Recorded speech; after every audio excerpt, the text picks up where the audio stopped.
ઘણી બધી જગ્યાએ છે આ જે નાગા સાધુઓ છે એમની શક્તિઓ વિશે ને એવું બધું સાંભળતા હોઈએ છીએ, રાઈટ? તો થોડુંક આપની પાસેથી જાણવું છે કે એ કેવા પ્રકારની શક્તિઓ એમને આમ સિદ્ધ હોય છે.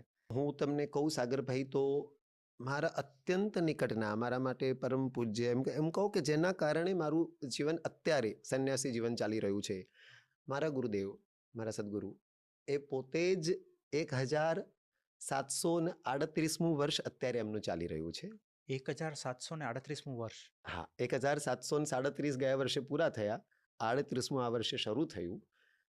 હિમાલયમાં બિરાજતા હોય, શરીર ઉપર એક પણ વસ્ત્ર નહીં, અન્ન જળનો સંપૂર્ણપણે ત્યાગ, ફક્ત સૂર્યકિરણ અને હવા, આ બંને આહાર દ્વારા જ એમનું શરીર આટલા વર્ષોથી ટકાયેલું. અને આજે હું આપને આયુષ્ય કહી રહ્યો છું, 1738.